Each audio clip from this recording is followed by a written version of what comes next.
پارلمان کردستانه ویم بخیر هاتم با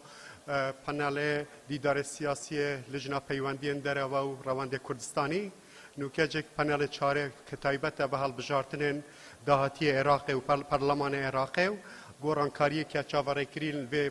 حال بجارتنه دا مادوم هوان هجا هنا برس دکتر محمد احسان مامستای زانک و سیاست مدار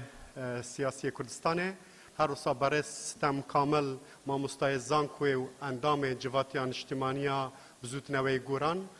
کرم کن بوه پانله.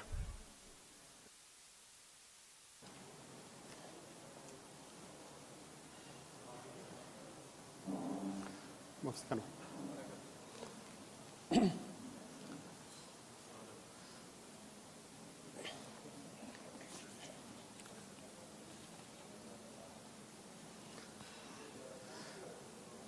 میوان نجا هم بخیر هاتن بو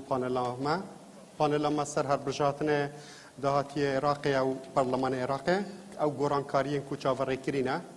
جناب باش دزانن افعال بجارته نه حال بجارتنا کی آسایی بو که هاتیا کرن پشتی او گورانکاری که عراق دهاتیان کرن او خو پشاندان او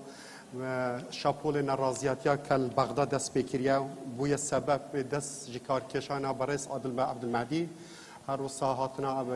کاظمی یکم او بکو حال بجاردن کی پیش وقت هاتیا راگهاندن اف حال بجاردن پیش وقت تنها 6 ماه کمتر از حال بجاردن آسایی که قرار بی سال 2022 دهیوا 5 دا بتکرده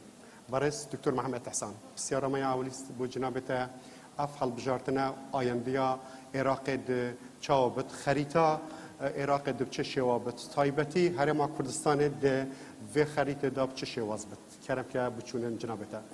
بشکی زو سپاس ایوار باش زو سپاس بو حزبینا و زو سپاسش بولشنا علاقات پیوندی کان داره و سروکاتیا پرلمانی بو ویدی بیتی راستنی عراق برای قناغی کی هل بجارتنی پیش وقت بچونه من يعني نه پیش وقت سر تطبیقت بد نک لوقتی خوی لبر 6 مانگ فتره کی وانیه تاک و هالبجارتنی کی بکید پاره کی وازور صرف کی لناحیه مالیه و هالبجارتنی کی بکید که هالبجارتنا تعبیر لإراده و خلق بکاد اما نقطه راس سطر برياركات شون دات لبر زوربي برياركان لم ملاطا كوستو افكتي تانية تأثيرات دي آية ام 6 مانگه کی او برياري مانگی 10 بد اگل 5 مانگ لدوای او بد آیا چل معادله کدیتا گورین زور باقي با منطقيانه تفكيري بكيتوانيا تو امرو اجابي سيري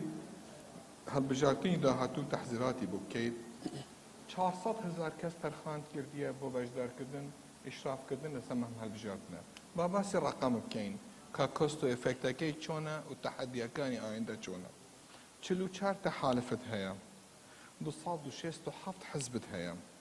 3523 مرشحت هيا 1002 مرشحي متحال تحالف كان 1604 مرشحي او حزب كان مرشحي مستقل كم جار لتاريخ العراق 807 مرشحي مستقل هيا لهالبجارتني آين دادا مرشحي مستقل يعني مرشحي نا حزبك نا تحالفك نا تيارك نا ملتك خوي بسر بخوي داناوا اما علامة تعجبي كان مهما بجارتنا بوديتا كردن 25 لصد كوتيجنت هيا 963 افراد معناها باش داره بلا لبرلب الاتحاد تهاتو دار خارطة سياسية اجابي سيدي كيد ام جاره خارطة كزور جواز و خارطة كاني بيشنية جاران دمزاني كرد كين شيعة كين سنة كين بلام تو هزر كاتو كابرايك عراقي لنجفي يعني لكردستان معادلة زور لسلمان جبجي نابد دست شورمانك من هي سريشي كي هي لكردستان بلام نك بحجمي بغا بواضح مين تو كابرايك بيد 267 خيارت هبيت تو حتى اجيب شيتا بازار قلمي كشويس بكريت كان شارزا بلا قلم كرين اجا 267 خيارت هبيت قلمك بكريت زور زور زحمته بتايبت لهالبجارتن لبر هيج حزبك سياسي لم ملاطة ڤژنێکی ئایندەیی نییە بۆ هەڵبژارتن باسی پەیرە و پرۆگرامەکەین بۆ هەڵبژارتن بەڵام ئەوەی کە من لە عێراقم دیوە بەڕاستی شتێکی وانە بە حیاتی خۆیت یعنی حتا ئێمە زۆر جار لە کوردستان کە باسی هەڵبژارتنەکەین تۆ ڕەسیدی خۆی مێژووی بەکاردێنیت بۆ تحقیقی هەدەفێکی هەڵبژارتنی ئایندە لە بەغاو لە عێراق ئەویش نییە یعنی فکری سیاسی لە قۆناغێکی زۆر زۆرەوەدایە تۆ مەسلحەتە چەند کارتی تەلەفۆنت بۆ مەکڕی چەند پارە بە منەدەی چەند کەسێک لۆم تاینەکەی چەند جێگایەک بۆم دێنی ئەمە دێوەشاندنێکی زۆر زۆر خراپە شیعەکان تحالفی فتحت هەیە هادی عامری ئائتلافی دەولەت قانون هەیە تحالفی قوای دەولە وەطنی عمار حەکیمت هەیە مەجلیسی ڕیاسی و تیارە سەدری هەیە تحالفی تەحسیست تصحیحت هەیە ومەجلیسی ئیسلامی عەلە هەموو حەموودی سەربەشتیەکات لەگەڵ منەظەمەی عامەت جاران شیعە بەیتی شیعیان هەبوو تحالفی شیعیان هەبوو زۆر ئاسان بوو بۆ کابرایەکی شیعی بچێت دەنگ بە قایمەکی خۆی دەدەم ئەمە لە عەدالەت ئینتقالی شتێکی زۆر نۆرمەڵە تۆ دەی 10 ساڵی یەکەم لە دوای تەغییر حەزت لێیە عقدەی خۆت جێبەجێ بکەیت حەزت عقدەی قۆمی جێبەجێ بکەیت بلەخەس لە وڵاتێکی هەویەی وەتەنی نەبێ وەک عێراق پاشان بین سەری تەحالفی سنی بکەین تەحالفی عەزم هەیە تحالفی تقدم تحالف مشروع الوطني الانقاذي هەیە تحالف چهار تحالفاتی گەورە خلافاتی زۆر زۆر خلافاتی سنی زۆر زۆر زیاترە لە من تاکو بێم باس تعقیدی مەشهدی ئەخیر بکەم مەشهدێکی معقدە سراعێکی تافی هەیە سراعێکی تا حەدێکی لە هەندێک جێگا نەک سراعی پارە و فەسادە سراعی کوشتنە و ئەگە دوێنێ ئاگاتان لەسەر قسەکانی هەڵبوسی بێت ئەوەی لەم خەتە دەربچێت پشتی ئەشکێنین قاچی ئەشکێنین تۆ ئەمە لە ڕۆژ یەکەمی هەڵبژارتن ئەگە تۆ بە فکری سیاسی تەفکیر بکەیت پێڵێ okay let us wait we haven't started the game yet لعبەکەمان دەست پێ نەکردووە جارێکا تۆ بکسم لێدەی بە سافرەی لعبەکە لێ بکرێت مەشهدەکەی تعقید ئەچا با بێن باسی کوردستانی بکەین تۆ تەحالفی کوردستانیت هەیە اوكي برادران یەکێتی لەگەل گۆران دووبارە باسی بە کتلەی حەزبی دیموکراتی کوردستانیت هەیە ئەمە مکونێکی تر عێراقی شعبی تشرین بە زەختێکی تری گەورەی لەناو هەڵبژارتندایە ئەم هەڵبژارتنە ئەگەبەی بۆ هەڵبژارتنی پێشواختمان کرد لە عێراق هەڵبژارتنی پێشواختمان کرد لە عێراق لەبەر مەطالیبێکی تشرین یەکێک لە مەطالیبەکانی ئەوە بوو بەیت وەرە ئەمڕۆ سەیری تشرینەکە بکات تشرین خەرقی حزبی تایە خەرقی ئەمنی تایە بۆ خەڵکێکی تری شەکات من خۆم چوویمە لە خەیمەکانی تشرین تقریبان 12 ڕۆژ لەگەڵیان ژیاوم بەڕاستی دەموت کاجێ ئەم تشرینە چییە کاجە ڕاستی ئینتیفازەیە ڕاستی لەگەل هەموو ڕێزم بوویان چوویمە 12 ڕۆژ لەگەڵیان نوشتیمە لە چادرەکانیان باوەرکە بەخوا هەندێشتم دیت ئەو ئومێدی گۆڕانکاری و نەگۆڕانکاری لەم وڵاتە وتم بەخوا ئەگەر گۆڕانکاری ئەوە بێت با بڵێم ڕەحمە لە کفندزی با ڕەحمە لە کفندزی بێت ئەگەر گۆڕانکە ئەویش ئەمڕۆ قووەتێکی تەمامە شخصیاتی عەشایری و ئەکادمی و ریاضینت هەیە خاریتەی سیاسی ئەمە حیرەیەکی حەقیقەت لە کەت خەڵکی پێوات کردە ئۆکەی تۆ وەک کوردستانیە تۆ هەندێک برادران هەیە ئەمە گۆڕانە ئەمە پارتی ئەمە یەکێتی ئەمە یەکگرتووە ئەمە کۆمەڵ ئەمە حەزبی شوعیە خاریتەکان جیایە ئێمە دەین لەسەر ئەو خەڵکە ئیشەکەین ئەو خەڵکەی بریاری خۆی نەداوە خەڵکێک هێدەنگی هەیە بەڵام پارتی نییە لە ناوچەکی خۆم من ئەڕۆم لەسەر ئەو کابرا ئیشەکەم تاکو وا لێ بکەم دەنگی بە من بدات لە هەڵبژارتن لە هەر جێگایەکی تر بەڵام لە عێراق تۆ ئەم فیکس لۆیاڵەتیت نییە تۆ ئەوەت نییە کابرایەکی من دێم دەنگ بەم کابرا دەم بەم حزبا دەم یان بەم پیارە دەدەم بلەخەم ئەم تەجروبەی 10 ساڵی 15 ساڵی حکمی شیعی انهیارێکی فکری شیعی کردیت لەسەر مێ ناخبی عێراقی وەزعەکە گوڕاوە وەک جاران هەندێک شت هەبوو کەم دە قسەمان دەکرد لەگەڵ برادێک مقدسات بوو ئەمڕۆ ناوانیە ناتوانین مقدساتەکان هیچ مقدساتی نەمەوە لەبەر ئەسڵان علمیان ئەگەبێ ئەم شتانەی کە مەفهومی طائفیە مەفهومی قومیە by the end is imagined community it's created بۆ تارگێتێکی معەن فترەیەکی معەن بەکارت کرد استثمارت کرد چوویتە قۆناغێکی تا نەمانتوانیوە نقطەیەکی زۆر خەتەریتر هەیە لە هەڵبژارتن نسبة مشاركة خلق وهالبجارتن لمشاركة. طبعا أم نقطة لكردستانيش معناها أجابين سيدي رقم كاني حقيقي بكين، رقم كاني حقيقي، رقم كاني مفوضية، رقم حقيقيين كاس ما اعتماد أجر حقيقة نابت وصاحب شركة بيت محاسبة كي تدرو لقل توبكات أجر يعني صاحب مال ودزب من الشريك كارثة لازم تبي حسابي رقم كاني خد كيت أم رقمانه وانيا 2005 نزدوي شركة حفتان ولا صدبو حسب قوائم ممثلية ها 2010 62 لصدا 2014 6 لصدا 2018 6 لصدا معناوي أو حكومتكي كهبو جاران تعبير لإرادة خلقي نكردوها طولاتك حفتال صد بجداري هالبجارتن نبي أما تعبير لإرادة نيا تو بو هالبجارتنكي خلق بو هالبجارتنكا غير تاكو حكمتك بيت تعبير لإرادة أم خلق بكات أمان إداري ولاتك بكات أجشتي كي كرت حرمي مسؤوليتك بيتا كردن بلام أجسي لصد بجداري هالبجارتن تكرد بي حفتال صد لمال الدانش تبي أما تعبير لإرادة أما حقيقة جيجاي داخل زور خرابة من علم أم جاريش نقمة لسر خل لسر حكومة اتحادي بترة عدم مشاركة دورنية هرواب منيد أما جاران لنظام انتخابي شتيكي باش وان هبو أجر إمال كردستان بجداري من زيادر من كذبا دمان تواني زياد بلام أم نظام انتخابي كايستا هي قفلت كرديا قفلت توي كرديا تایبەت جنابەت کشوان وەزیرە بکە شنێزیک بە ئاگاداری مادە 140 هەیە و ئەف دەڤەرێکە دەربێت دەسەڵاتە هەرێما کوردستانê bûn divan deverace de têne hilbijartinê kirin wekû cinabet agadar ku sîstema bazineyî hatiye guhartin ev sîstemcik bûye 83 bazine ev 83 bazine aya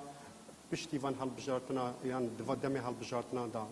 çarenwî sê madde 140 kelbê avê dê çi şêwaz bit ew danistandina gel Êraqê dê çi şêwaz bit pisyara duê tê te pêş aya ew postin siyadî piştî hilbijartina postin siyadiyên ku destê Kurda da metirsiyek li servan postê siyadî heye eger bêt û Kurd neyek rêz biçite Êraqê piştî hilbijartina bi vîya raya cinabê te bizanim. كاكتيا راستي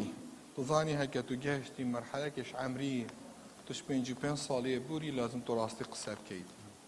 جاران تقلق جارا مجاملين سياسي وأوت هاتا كرني از برای خود دمت بیشم من ماده 140 فتره کی زور شورکیه هکتوبی برای خود دی راپورت پارلمانی این بلان بداخوا و راپورت ماندنات بو پارلمان تارا نتشان خیرت نت کرن بخوینن جیگه داخل بو هرن سیری ارشیو پارلمانی بکن کاجمه چند راپورتت مانگانه فصلی سالانه بو پارلمانی وریکینه سر ماده 140 و چه مانگوتیا بدون برون سيري كان هكذا هموش تيكي كان أمره روي دايا أمره لوين نبي حقي خوتانا من سكستوه باسي هالبجارتن تاكي خلق الدوي دان قداد أمره خلقي من لنا وشدا براو كان بويا أو دانقاني كجاران دهات كان بويا بلام قانوني هالبجارتن أمره خزمتي من هكذا وشدا براو كان زيادة لكردستان للعالم قانونك تو سید رقم بکن ولی از دیوت رقم این مداری که ما 2005 چند مانک بیا 2010 2014 2018 چند دنگکان چون بو استا ام قانونه والا مطناو چه دبراکان دنگکان یعنی اگر جیگا دو جیگا ده همه دنگی کمتر بینین براست شنگار او ناوچه وکی خودنی دنا محافظه موصل بو چونه که من یخوام کرکوک خطره اگر پیک و کار نکین لبر هموش تیکت پیک و نبید لو ناوچانه پیت نوع تکردن لبر تو خود اصلا مقسمی یک ریزی نبید نوع تکردن من گشبین نیم بو حل کردنی کشن ناوچکان برا خسرو لوی زور ایشیا که لوی باور که زور ایشیان کردیه اویش خوی طلاعی کردیه چه ایش پیشن ایشاتیه کردن بلا مشهدی عراقی برو تعقیده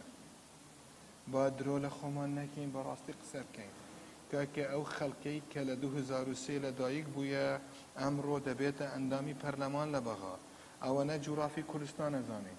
نە تاریخی کوردستان ئەزانێ بڕوات کە مێشکی پڕە لە حەقت لەسەر هەر تەجروبەیەکی ناجح لە وڵاتە تۆ بە تەنیا کەپشی فیدایی بە دڵی تۆ بێت یان بە دڵی تۆ نەبێت کە دژی فیدرالیە دژی تۆیە کە دژی گەشە پێدانە دژی تۆیە کە دژی پرۆسەسی دیموکراتیە دژی تۆیە کە دژی خۆشکردنی وڵاتە دژی تۆیە تۆش ئەگەر خەڵکێکی بەتوانێت نەبێ ئەم واجهەی ئەم خەتەرە بکەیت ئەمە جێگای داخە پۆستەکانی کورد لە بەغا كلها في خطر كلها في خطر ئەگە کورد یەکرێست نەبێت برادرانی عەرەب شەرت نییە تۆ عەرەب زانبی بەڵام شەرتە تۆ خەریتەی مێشکی عەرەب بزانی خەریتەی مێشکی ئەو برادرانی لە باسی عەرەب بە سیاسەت مەداری عەرەب لا تفهمني خطأ أستاذي أوكي خەریتەی مێشکی ئەوەیە چۆن تۆ متفق نەبی تۆ کە ئەچیە بەغا تۆش عقدەکی ترت هەیە تۆ شعور بالدنیا ئەکەی شعور بە ضعفت ئەکەی شعور ئەکەی کێمی لەوان شعور ئەکەی ئەوەت لە تۆ زیرەکترش لەگەلەوەکەی تاکو لێت ڕازی بێ کورد لێ هەستەکە لە بەغا من تقریبا فترەیەکی زۆر لەوێ بووم کوردی هەستێ کرد لە بەغا تەمەناکرد بچێتە لە کنجگە باسی کوردێکی تر بکات ئەمە عقدەیەکی ئەزەلیە عقدەیەکی ماینۆریتیە يعني عقلية عقلية وهذا شعورك أقل minority تبع أما عقدات هي by the way this is minority culture كاكيمن you are aware of it we all they have actions باسي تحدياتك كم تحدياتي هالبجارتن مشاركية وعدم ثقة حزب كان بخوي أزميك حقيقيا أنا بين شارع وحزب عمليات إرهابي وسلاح بمنفلات تهديد كتراب وهالبجارتن العراق تا دو هفتەیەک لە پێش ئێستا چانسی 80% تەجیلکردنی هەڵبژارتن هەبوو لە دوو هەفتە لە پێشرە ئیران گەیشتە قەناعەتێکی تەمام بیان و نەخێر با هەڵبژارتن بێتاکردن ئێمە مشکلەمان نییە ئەمریکاش مشکلەمان نییە پێکەوە بازەختی بکەینە سەر تەحالفاتی جەدید تهدیدێکی ترە باخە ئەحزابی مەدەنی مطالبەکانیان وەکی حزبی شوێ عێراقی دەیانەوێ سەیطرە سەرسلامی بێت شەفافیەت بێت ئەمە حەقیقەت نەوێتەکردن لە مۆزعی ئەمڕۆ ڕقابەی مالی ڕقابەی دەولی شتێکی زۆر زۆر گرنگە بەڵام لەیسە ئەدات و حەسمین للانتخابات مراقبة دولية ضرورية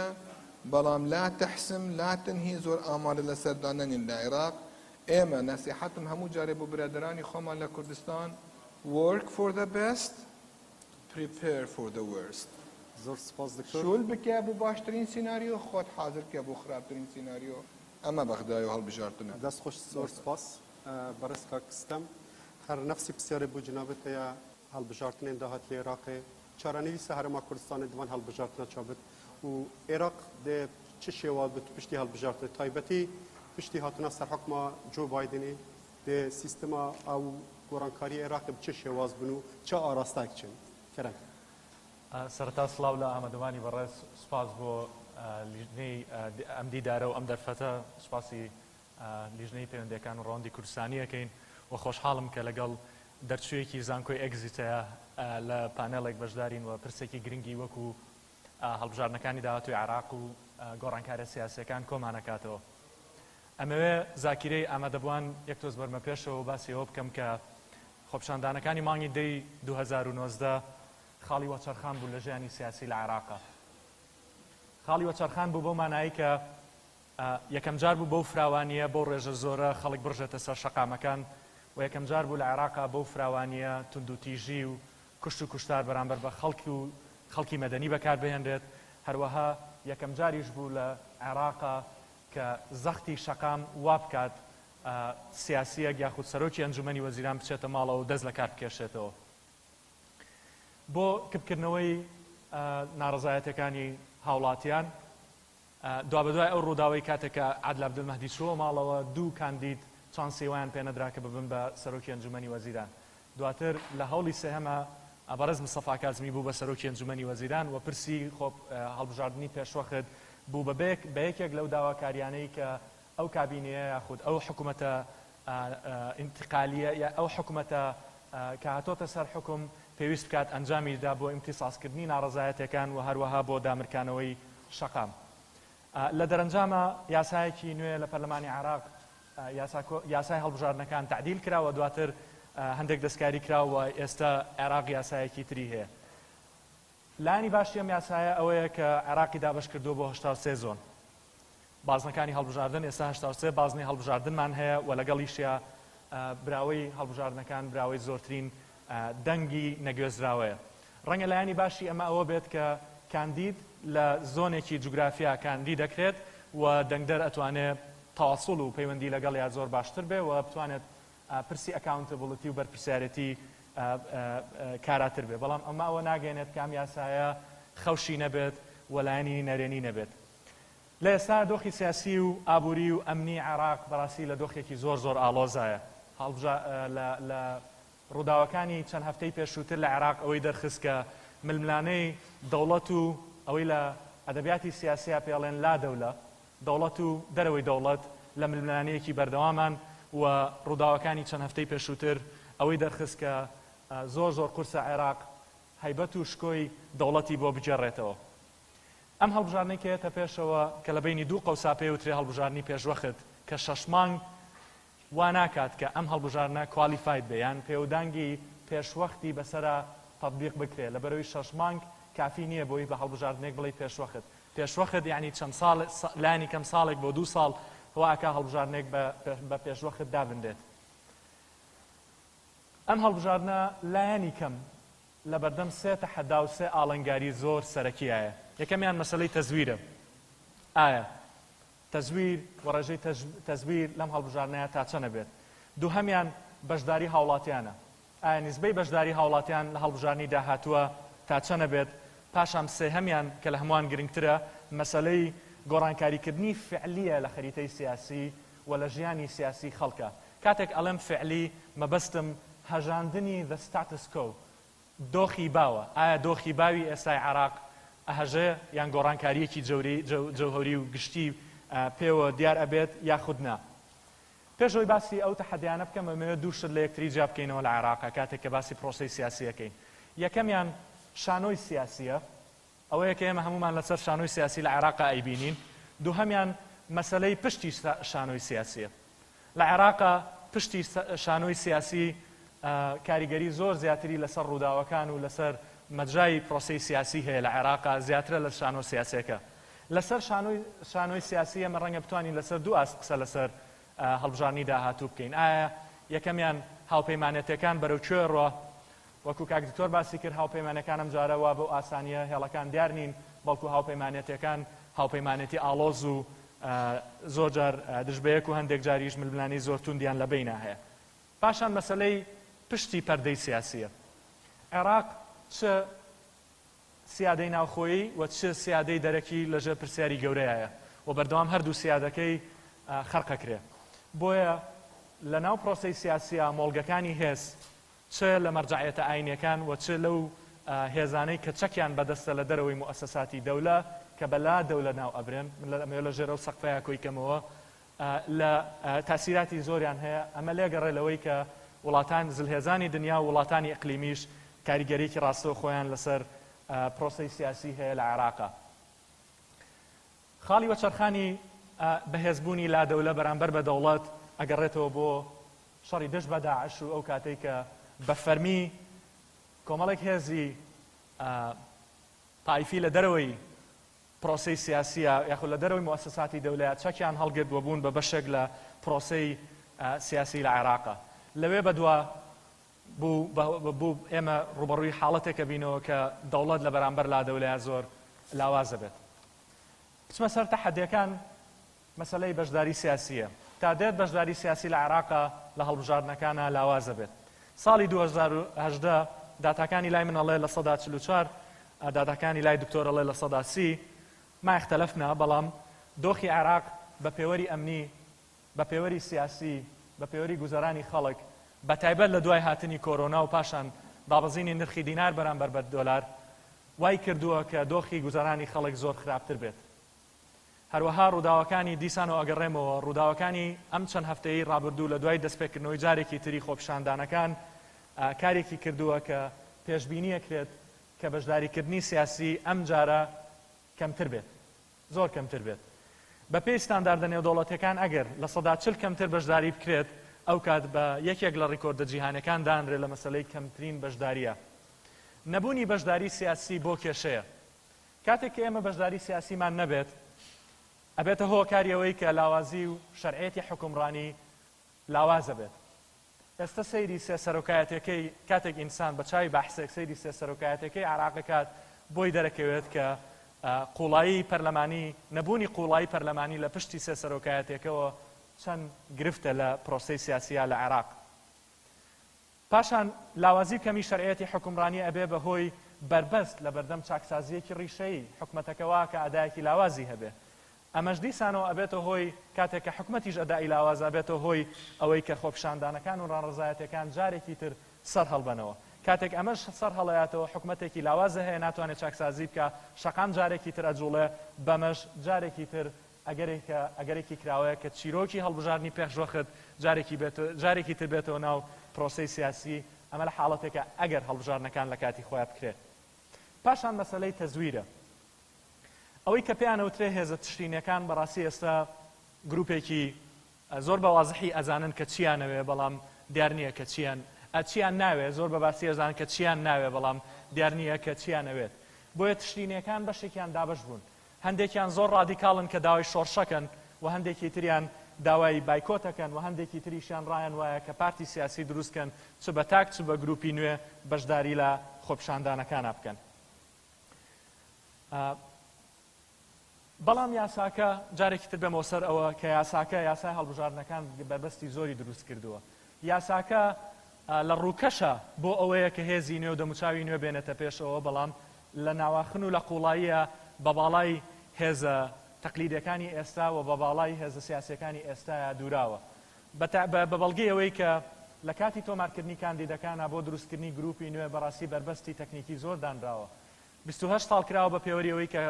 لەم هێزە نوێیانە لەم دەموچاوە نوێیانە بەشداری عملی سیاسی بکە. بڕێک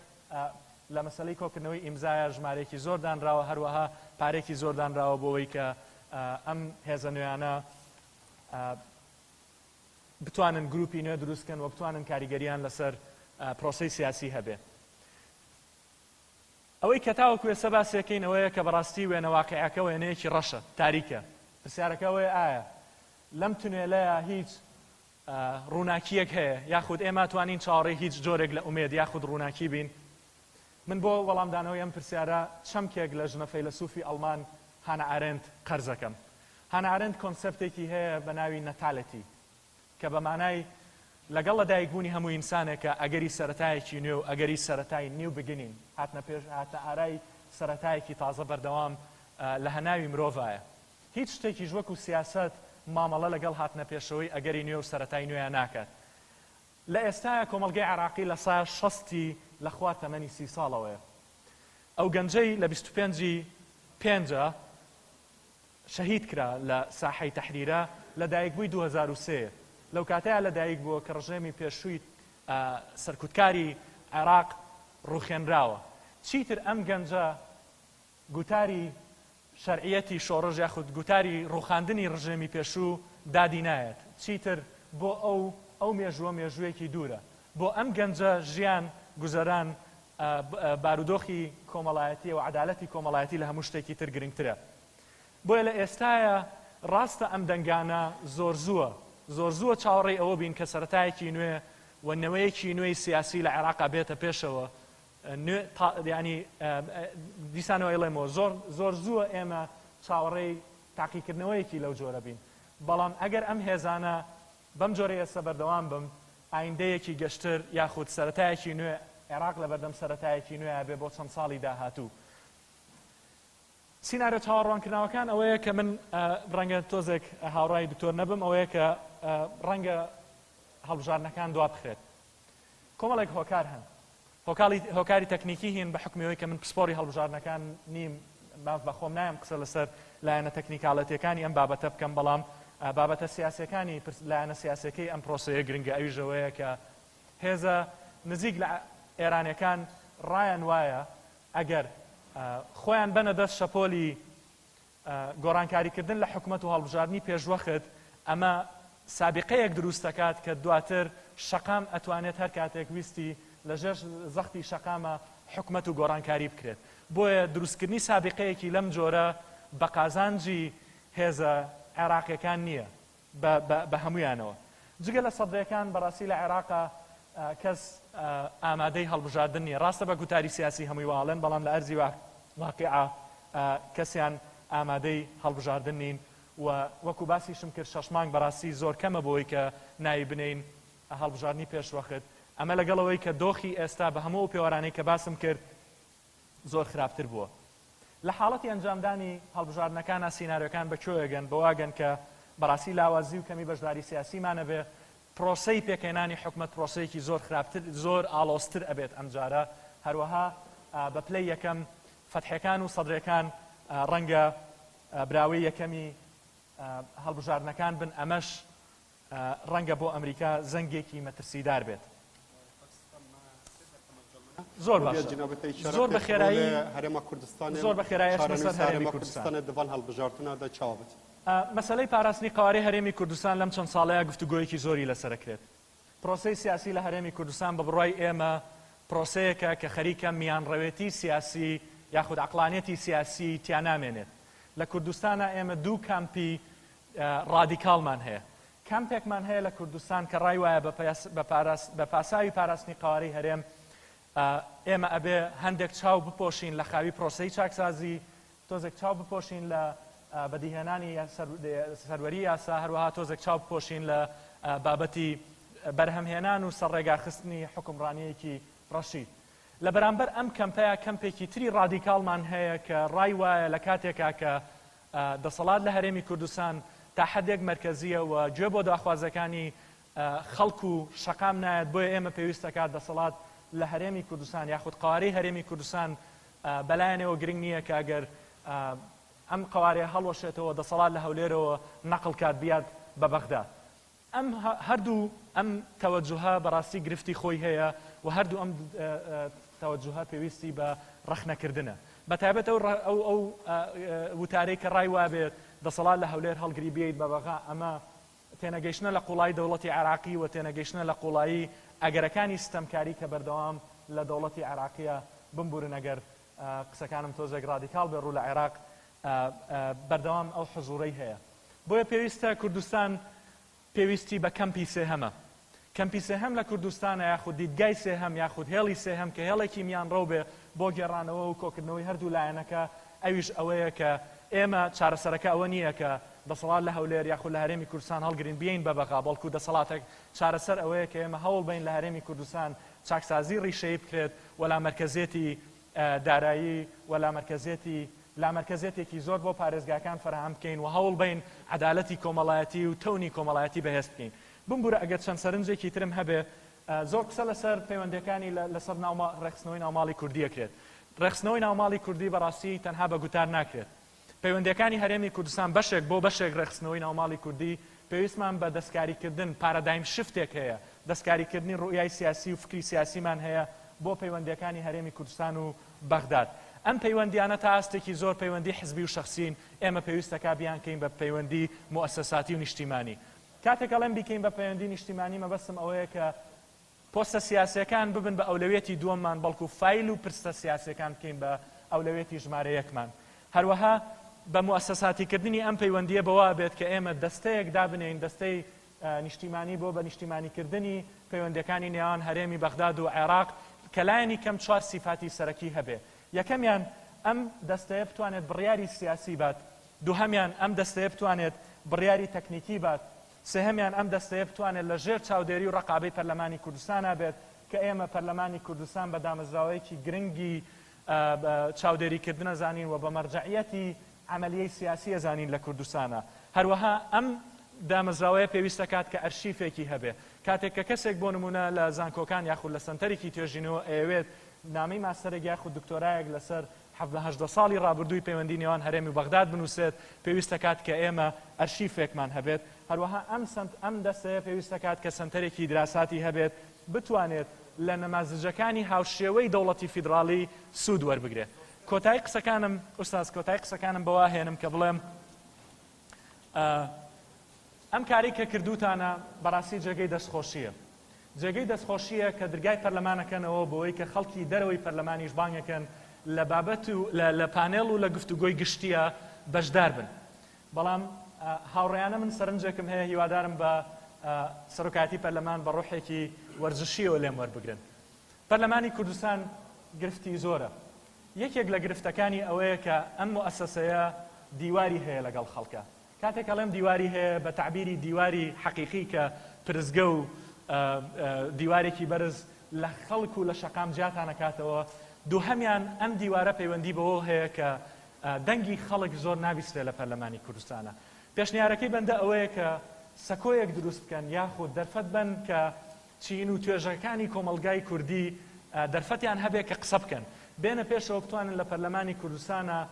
سەرنج و تێبینەکانی خۆیان بخەنە ڕوو. زۆر گرنگە ئەم پەرلەمانە دەرگا بکاتەوە کە مامۆستایەکی گرێبەست بێت باسی معاناتەکانی خۆی بکات. زۆر گرنگە کە یەکەمەکانی زانکۆ کۆ بکەنەوە گوێیان لێ بگرن کە بزانین معاناتەکانی چین. کاتێک ئێمە لە زانکۆ شەونخونی دنیا ئەکەین بۆی یەک فێرخواست پێ بگەینن ببێن بە یەکەمەکانی زانکۆ لە کاتێکە ئەبینین کە لە ڕێگەی هەندەران لەناو حادیسەیەکی سیارەیە سەری تیاچە بەڕاستی ئەمە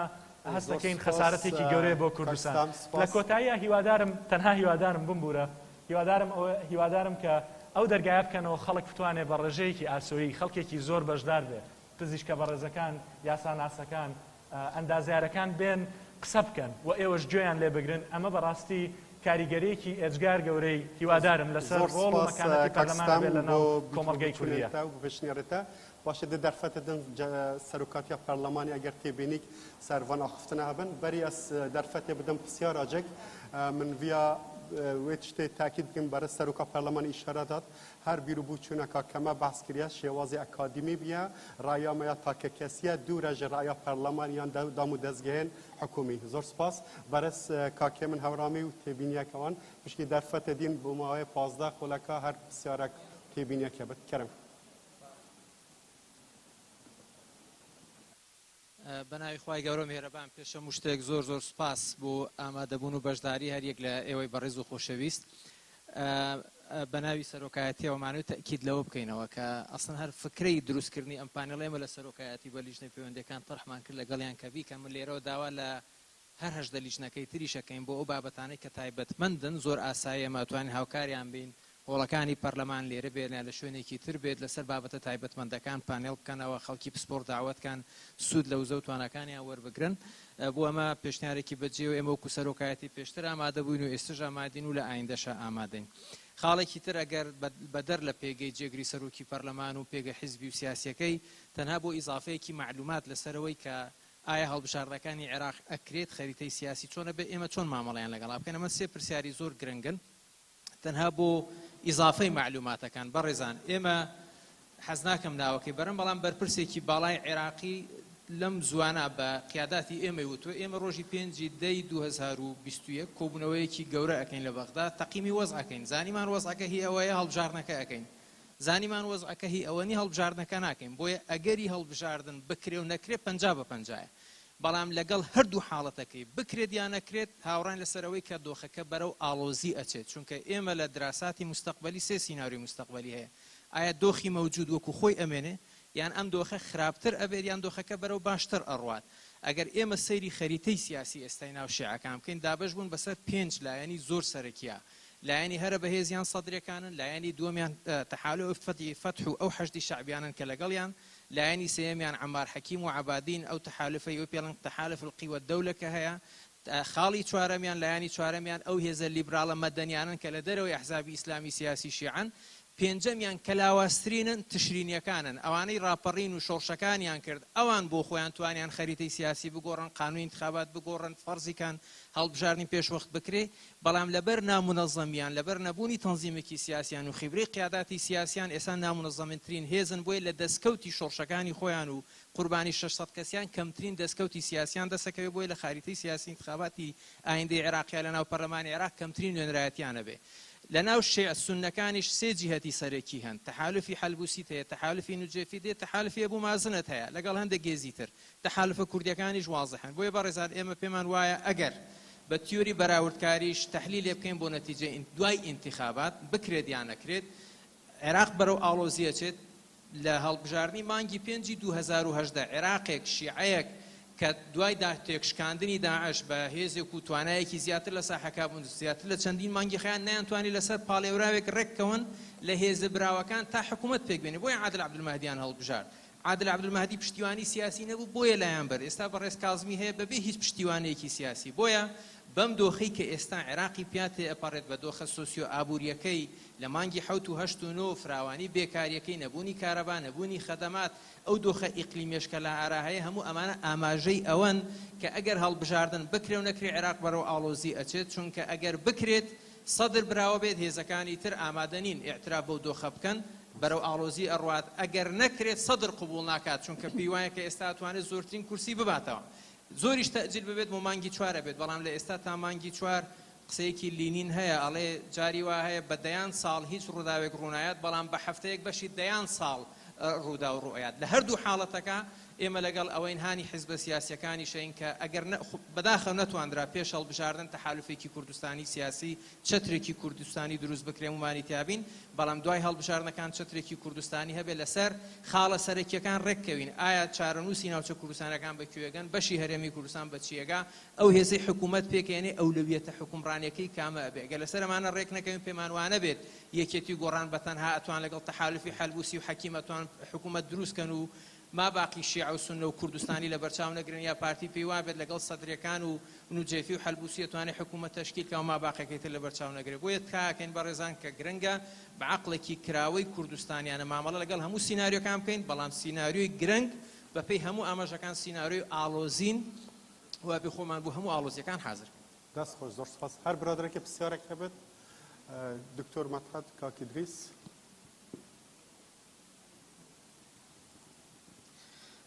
زۆر سپاس وەڵام من دوو پرسیارم هەیە بە پرسیارێکیان ڕستەی بەڕێژ ستەم بکەم ئێستا کە من ئەو پرسیارە لە بەڕێز دەکەم 67 میلیشیای چەکدار کە زۆربەیان ناکۆکن لەگەڵ یەک گوریشتەکە لە بەردەست وڵاتێکی ئەقلیمی ڕایگرتووە لەبەر چاوی ئێمە چالاکوانان دەکوژێ سیاسەتمەدار دەکوژێ باشە هەڵبژاردن هیچ بەهایەکی هەیە لەژێر چەتری ئەو میلیشیایانە چونکە هەڵبژاردنش بکرێ هەر میلیشیاکە لە ئاخری حکوم دەکات لەبەرەوەی چەکی بەدەستەوەیە پرسیاری دووەم لە کاک دکتۆر محەممەد حسان دەکەم سیستەمی ئەوجاری هەڵبژاردننی عێراق زۆر سەیرە بەڕێزیشت ئاماژەت پێدا ئەگەر 80 ئەندام پەرلەمانی سەربەخۆ بچێتە ناو پەرلەمانی عێراق کە پێشترێ 5 حیزبی زۆر گەورە بوون 6 مانگ و 7 مانگ و 8 مانگی برد هەتا حکوومەت تشکیل کرا ئەم جارە حکوومەتیان پێ تشکیل دەکرێ ئایا دانوستاندنی حکوومەتی هەرێمی کوردستان یان ئەحزابی هەرێمی کوردستان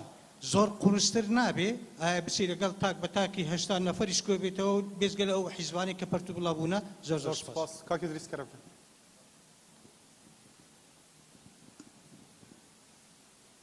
سپاس دەستخۆشی لە هەردوو بەرێزان بکەن پرسیارم بۆ دکتۆر محەممەد ئیحسان بۆ دکتۆرە کە ئەو هەندە ئاسانیە کاتێ ناتوانێت تەشخیصی نەخۆشیەک بێت کە توانێت نەخۆشیەکە تەشخیص بکات ئەو کاتە پێدانی دەرمان و یان نووسینی دەرمان زۆر ئاسانە ئێمە لە کوردستان بەعکسیەوەنە هەمومان دەزانن نەخۆشی ئێمە چییە نەخۆشیەکەمان چییە و دەرمانیش چییە بەڵام کەس جورئەتی ئەوەنە دەست بووە و دەرمانە بێت هەمومان چاوەڕێی ئەوەنە کە دوژمنی ئێمە بێت ئەو دەرمانە بە ئێمە بداتن هەمومانش دەزانن کە دوژمنی ئێمە ئەو دەرمان هەرگیز دەرمانی چارەسەری بە ئێمە نادات ژەهری بە ئێمە دەدات پرسیارم ئەوەیە چی پێویستە لەسەر هەرێمی کوردستان لەم هەلومەرجەدا لەسەر هەرێمی کوردستان لەسەر خەڵکی کوردستان لەسەر ئاین و مەذهەبەکان لەسەر هەموو پێکهاتەکان لەم هەلومەرجەدا بیکەن بۆ ئەوەی لە ئایندەدا سەرکەوتوو بن زۆر سپاس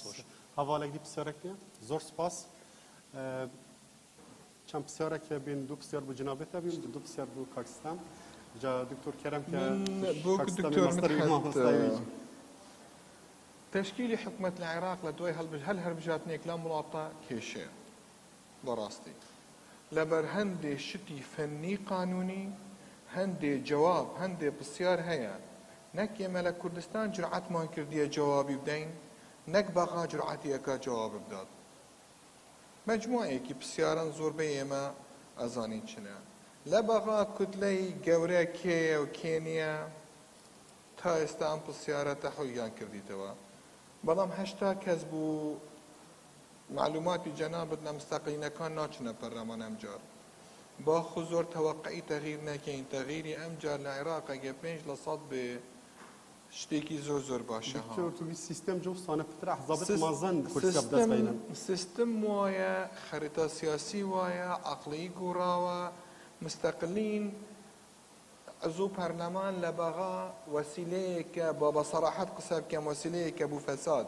نەک وەسیلەیەکە بوو خزمەت حەزی لێیە ببێتە عەزووی پەرلەمان تاکو دزی زیاتر بکات شتێک زیاتر بکات ئەمە لە عەقڵیەتی عێراقی ئەوەیە کە بە سەراحەت قسە بکەین نەڵێین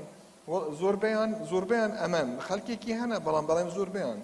تەغییرێکی زۆر جەزینە تەوەقع ناکەم لە تەشکیلکردنی حکوومەت ئەو عەزای جودەت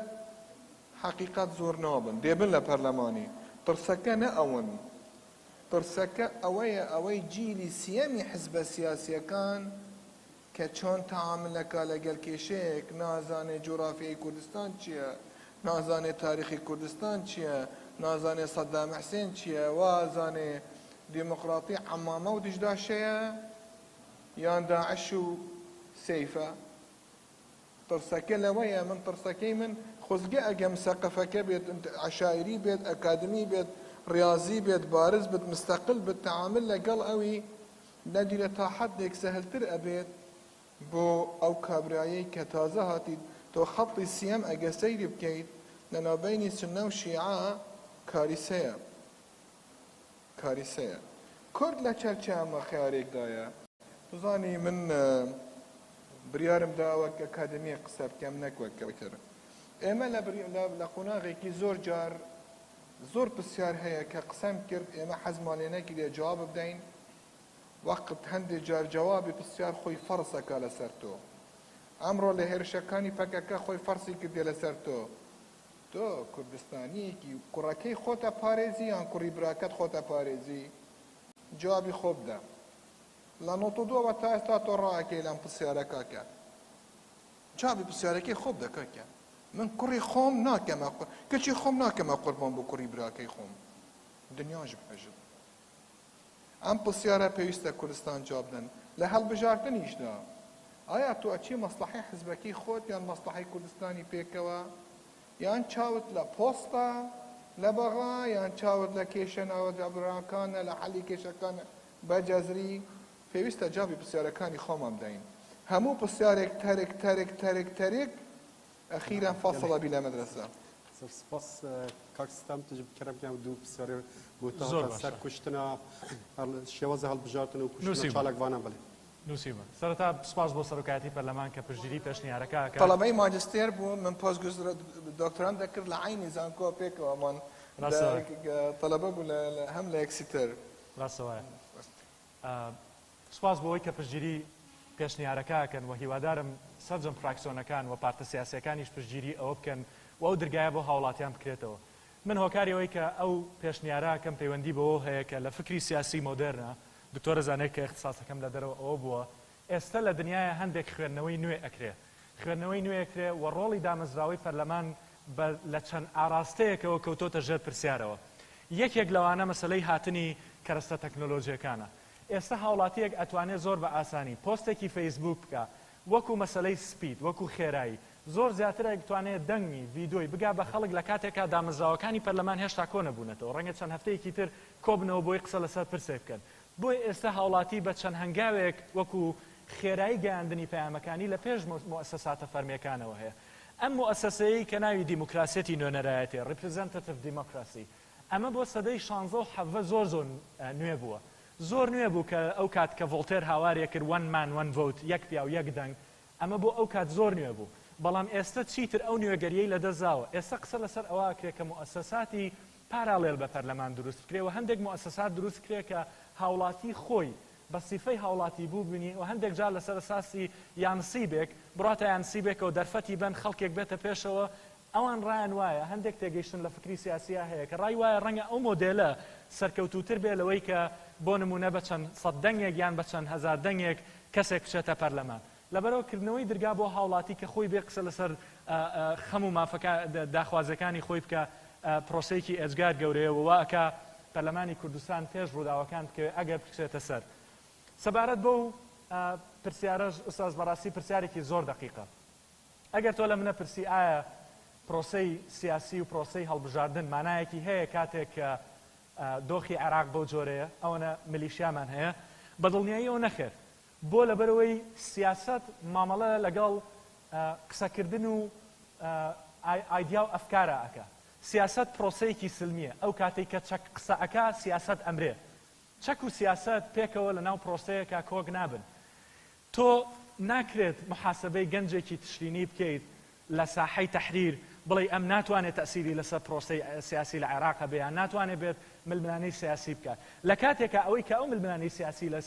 لەگەڵاکە میلیشایەکی حزبی هەیە، پارەی دەوڵەتی بۆ ئەڕژێت، میدیای زەبەلاحی هەیە، ئەمیش بە گیرفانێکی خاڵیەوە بە تەمەنێکی زۆر کەم بە ئەزمونێکی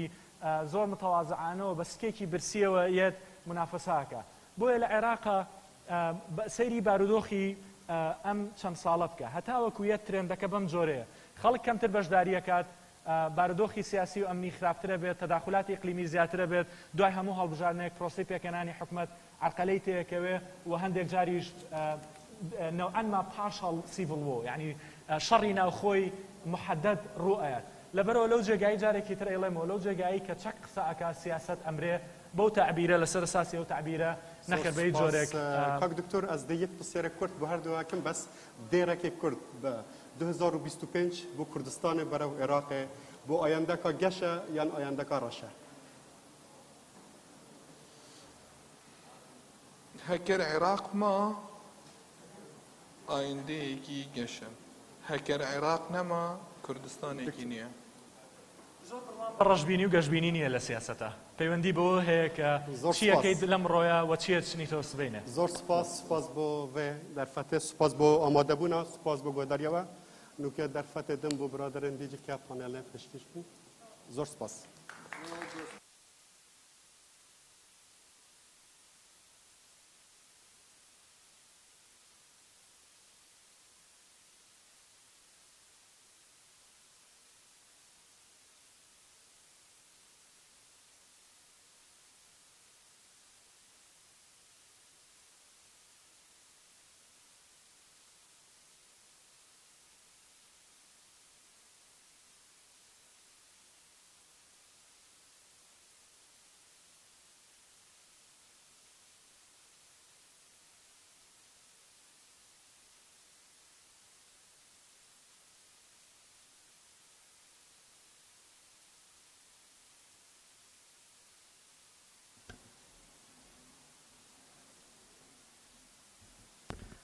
ماندوو نەبن.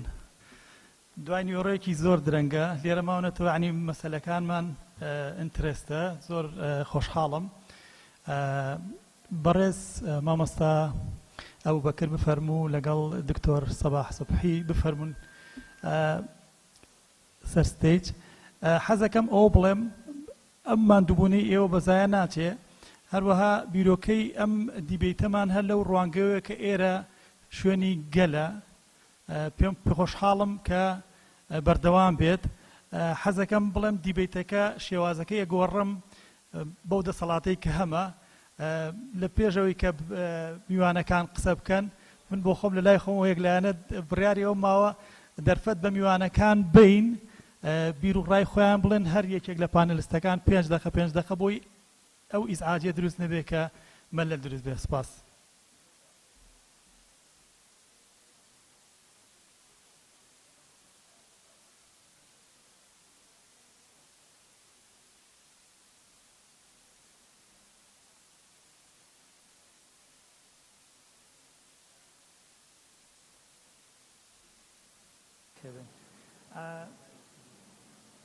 بیرۆکەی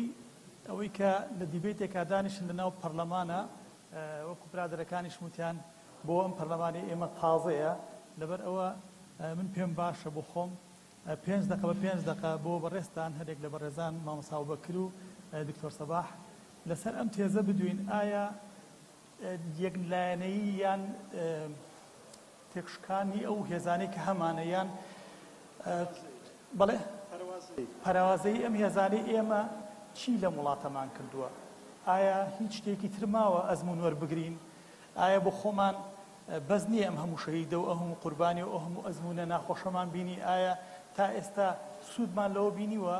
چیتر بکەین باشە من پێم باشە بۆ خۆم سەر و 5 دقە بۆ بەڕێستان بێت 10 دقە بۆ بەڕێستان بێت دوای ئەو پرسیار وەربگرین بۆ ئەوەی تۆزێک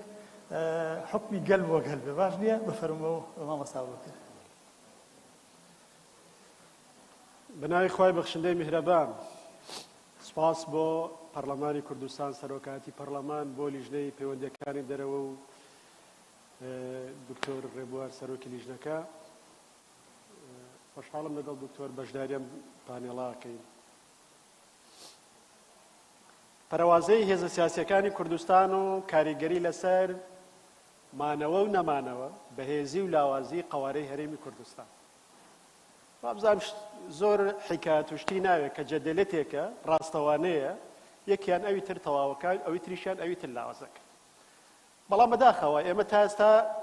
کێشەی زمانمان بۆ دروست بوو کۆمەڵێک چەمکمان لە ماوەی 15 ساڵی ڕابردووە بەکارێنا یا بڵین 20 ساڵ 25 ساڵی ڕابردوو سوان یعنی چەمکی دیموکراسی سووە نەتەواتی سووە چاکسازی سووە یەکێ لەوانەش یەکڕێزیش سووە یعنی هێتا ئێمە کێشەی بەکارهێنانی زمانمان هەیە لەبەرەوەی ناوەڕۆکی چەمکەکان وەک خۆی ناگا بە هاوڵاتی هەر لە پێش ئەوەی تۆ چەمکەکە دەرەبڕی ئەو یەکسەر پرسیارێکی لەسەر دانەوە کە ئەمە مستاقیەتی نییە ئەمە تەنها دروشمە تەنها باسەکرێت ئەم دوێ کێشەی زمان کێشەیەکی زۆر گرنگە هابرماز نەسیحەتی دینیەکانەکە ئەڵێ ئێوە لە سەردەمێکی بە جەوهەر عەلمانیاژین هەوڵدەن بە زمانی عەلمانی بەها دینیەکانی خۆتان بگەێنن بۆی هەری لە سەرەتاوە کێشەی زمانتان بۆ دروست نەبێ لەگەڵ بەرامبەرەکانتە چ جای کێشەی ترتان بۆ دروست ببێت یەکێ لە جەوهەری مشکلەی ئێمە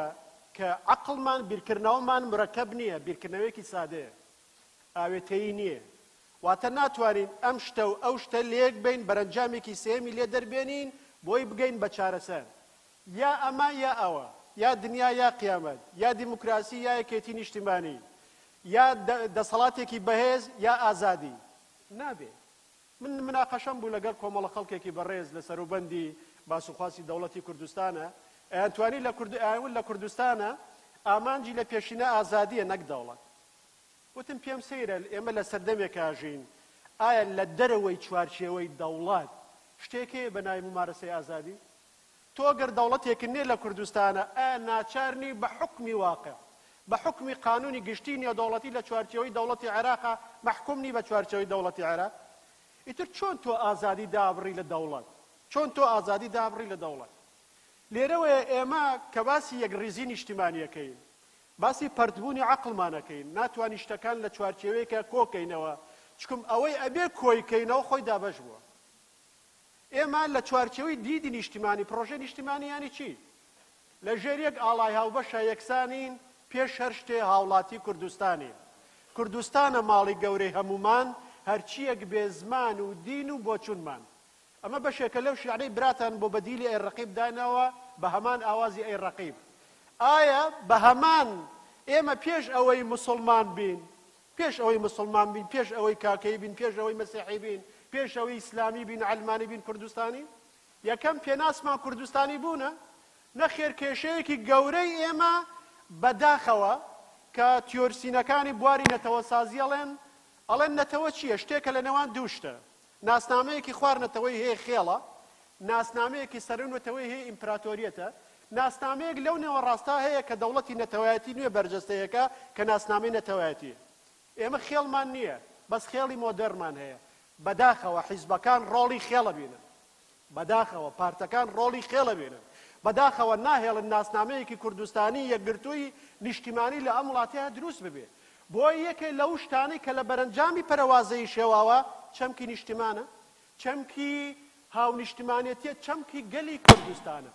بەداخەوە شتێکمان نییە بە ناوی گەلی کوردستانەوە بەداخەوە شتێکمان نییە بە ناوی گەلی کوردستانەوە ئەوەی کە لە سیەکانە پادشای عێراق بەدەستیەوە ئەناڵان ئەیوت تۆپەڵە خەڵکی جیاواز لە عێراقە هەن ناسنامەیەک بەیەکەوە کۆیان ناکاتەوە هەر بەناو گەلی عێراقەیە تیۆرەکانی نەتەوە سازی ئەڵێن تۆ بۆ ئەوەی گەلبی ئەبێ هەستی هاوبەشت هەبێ ئەبێ ئامانجی هاوبەشت هەبێ تێگەیشتنی هاوبەشت هەبێ و حتا شرۆڤەی هاوبەشت هەبێ ئێمە ناتوانین حتا تێگەیشتن و شرۆفە و لێکدانەوەی هاوبەشمان هەبێ بۆ ئەو تەحەدانی ڕوبەڕوومان هەبێتەوە بۆ وەسفی کێشەکان چ جای بگەینە ئاستی چارەسەرەکان چ جای بگەینە ئاستی چارەسەرەکان کۆمەڵە بەرەنجامی گرنگ لەم کۆمەلگایە پەرەوازەیی و ناکۆکی سیاسی دروستی کردووە ئەگەر بە منەڵێ جەوهەری کێشەکانی ئەم کۆمەلگای ئێمە ناکۆکی سیاسیە ناکۆکی سیاسیە ناهێڵێ پرۆسەی دیموکراسی لە هەرێمی کوردستان بەرەو کامەڵبوون بڕوە ناکۆکی سیاسیە ناهێڵێ چاکسازی بەو جۆرەی پێویستە بڕاتە پێشەوە ناکۆکی سیاسیە ناهێڵێ حکمی بە دامەزرەی لە وڵاتەیە ببێ ناکۆکی سیاسیە ناهێڵێ نیشتیمان وێنەکانی خۆی تەواوکە و دەڤەر شوێنی نیشتیمان نەگرێتەوە زۆنی سەوز و زۆنی زەرد و دەڤەری زەرد و دەڤەری سەوز ئێمە بەڵکو یەکێتێکمانە بێ کە ناوی نیشتیمان بێ ئەمە چی دروست کردووە لە شوێنێکترەوە سوکردنی شتەکانی دروست کردووە بەداخەوە کەم شت ماوە لەم وڵاتەیە سوک نەکرێ قسەیەکەیە ئەڵێ گەرەتەوێ گەلێک بڕخێنی بەدەستی خۆت بیان ڕخێنە کاتی خۆی برنادیشۆ قسەی هین عەفو ناپلیۆن قسەیەکی هەبوو ئەڵێ ئەکرێ ئەو کەسەی کە دەستی لەسەر بەلەپیتکە داناوە بکوژێ ئەکرێ وای لێ بکەی بڕای بە دەستکانانەکە نهێنی ورەی بڕخێنی تێکی بشکێنی ئیرادەکەی بشکێنی بۆ مەرج نییە فیشەکەکە لێدایە لێ نەدا یەکێ لە عەقڵمەندەکان ئەڵێن ئەگەر نەتەوەیەک بتەوێ بیر ڕخێنی ئەوە ئەو نەتەوەیە ڕەمزەکانی تێک بشکێنە خاوەنی ڕەمزی هاوبەش نەمێنێ ئێمە خاوەنی ڕەمزی هاوبەش نەماوین زۆر گرنگە سەرەتا ئیعتراف بە هەڵەکان بکەین ئیعتراف بە واقع بکەین ئەوە سەرەتای بیناکردنەوەیە منم قسانە ناکەم بڕوان بەوە بێ ڕاکەم لە واقعەکە یاخۆ بڕوان بە ئایندەیەکی باشتر و جیاوازتر نەبێ لە وڵاتەکەم شای ئێران جارێ لە شکستێک ڕەزاشا ئەجێڕنەوە شکستێکی خواردبوو یەکە لە جڕاڵەکان وتی بۆچی ئەم شکستەما خواردووە پینەوپەڕۆیە کرد وتی پینەوپەڕۆی مەکە گەرم جارە نەڵی شکستما خواردووە لە شەڕی داهاتووشە هەر شکستە خۆین سەر ناکەوین چکم هۆکارەکانی شکستی ئەم جارەمان دیاری ناکەین ئەوە ڕەمزەکان بشکێنە کە ڕەمزەکانشکان دووەمیان مامۆستا بشکێنە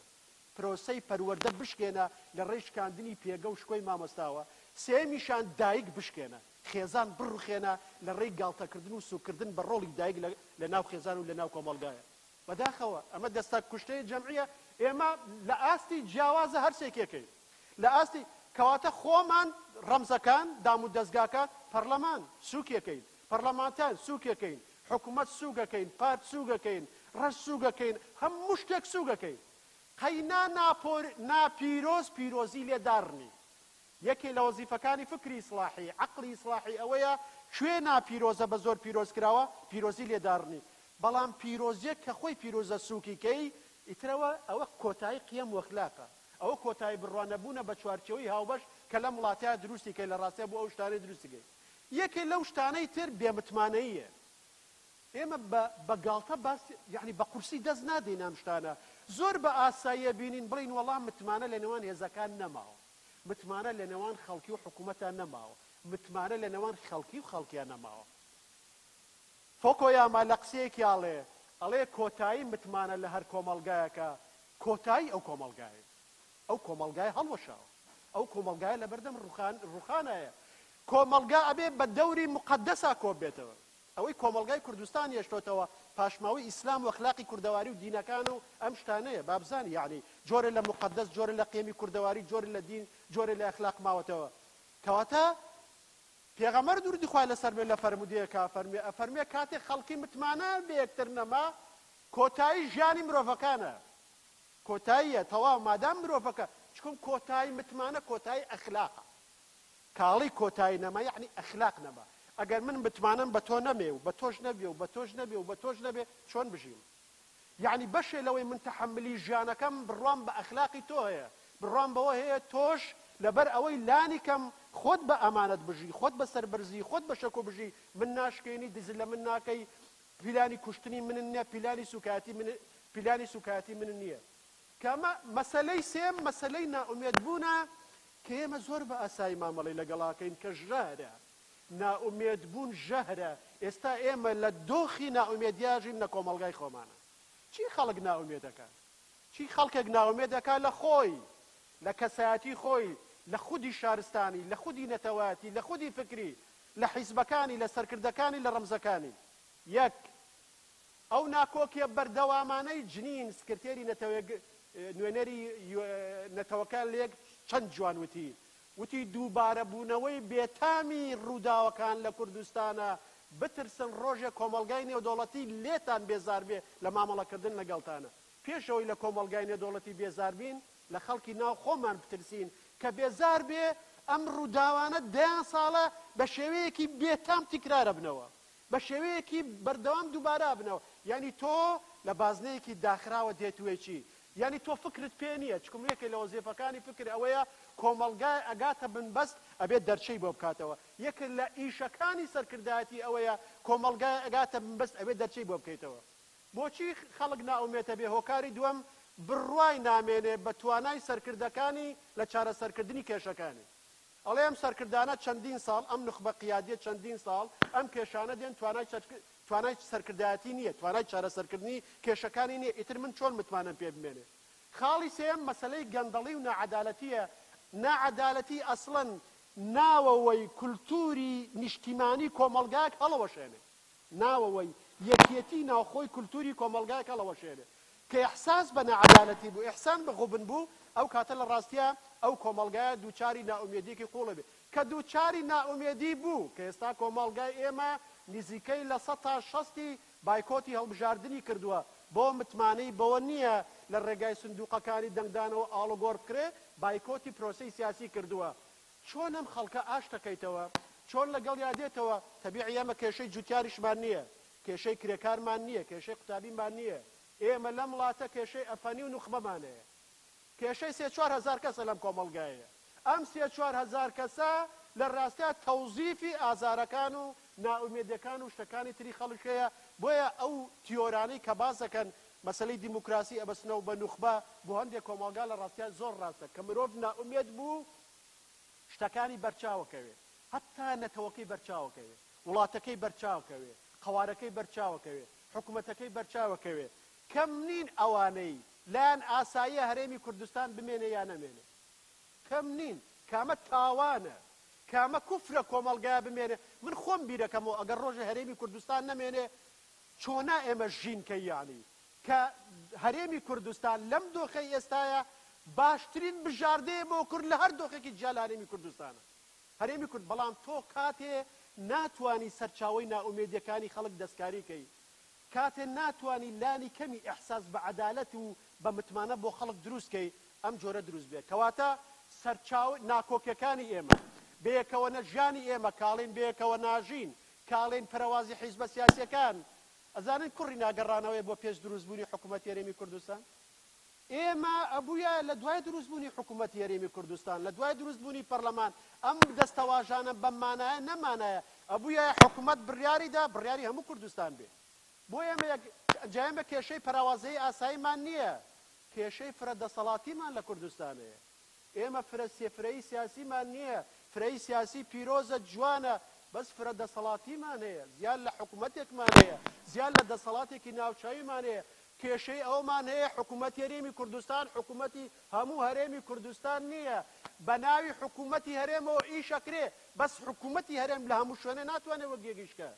یعنی پارچە پارچەی دابەشبوونی هەرێمی کوردستان وەک دەسەڵات دام و دەستگاکان دابەش بوون کە دام و دەستگا دابەش بوو کە ئاسایش دابەش بوو کە پێشمەرگە دابەش بوو کە مالیە بۆ جۆرە بوو لە ڕاستیە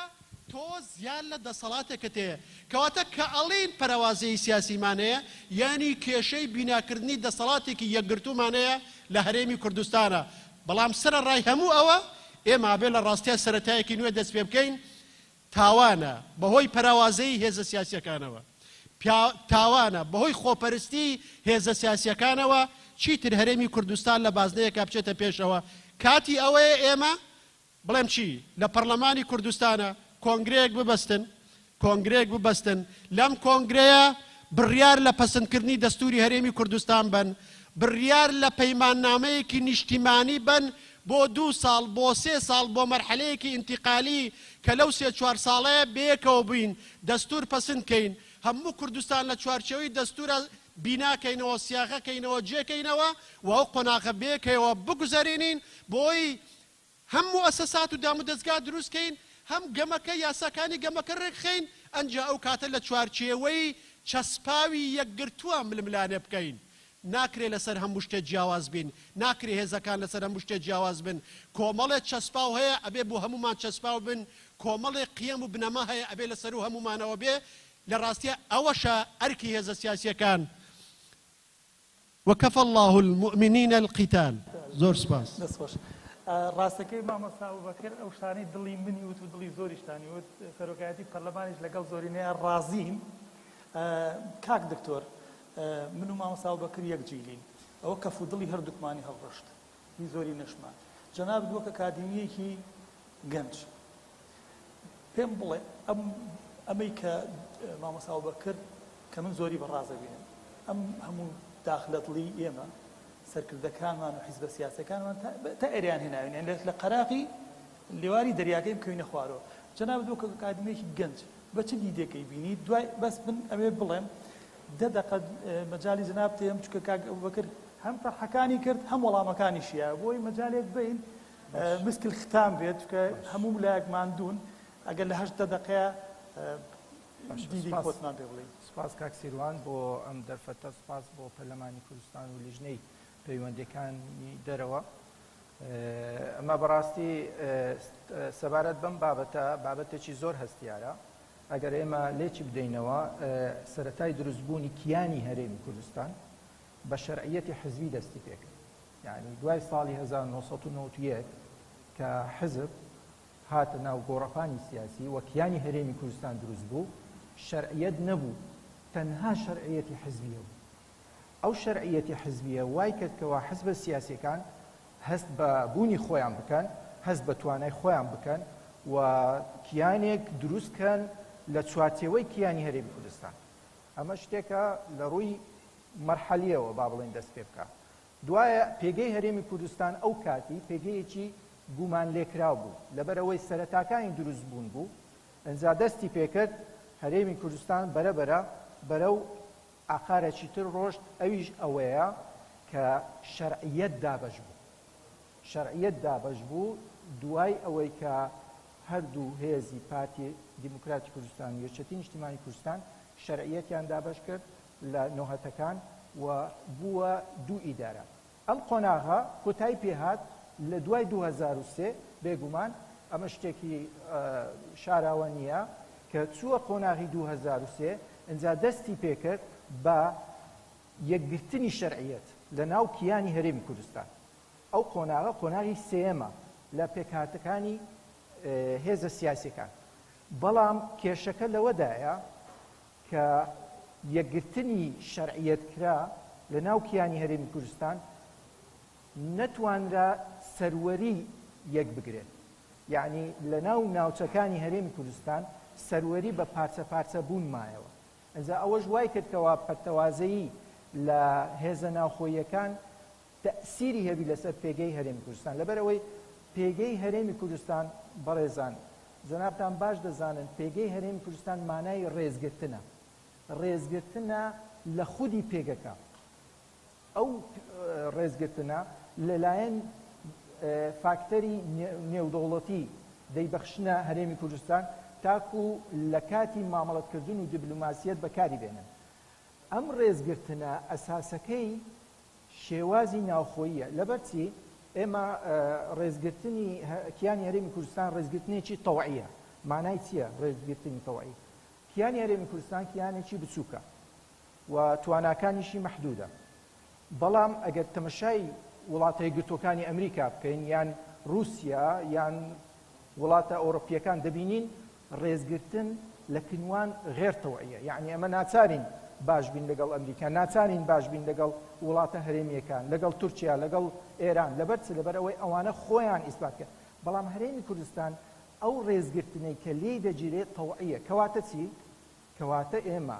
فاکتەری معنەوی ناوخۆیی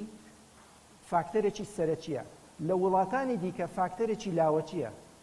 ئەو فاکتەرە معنەویەی کە مامۆستا ئەبوبەکریش باسی کرد دەبێت ئێمە بەو نەفەسە تەمەشای بارودۆخەکەی نەکەین زۆر شتێکی مەترسیدارە لەبەرچی لەبەرەوەی جگە لەوەی کە تەمەشامان کرد زۆربەی ئەو قسانەی مامۆستا ئەبوبەکر باسی کرد ڕاستن بەڵام سەرڕای وەش چەندین دەستکەوتی ترمان هەیە دەبێت زەقی کەینەوە خۆی مشکلەکە لەوەیە هیچ فەرق ناکە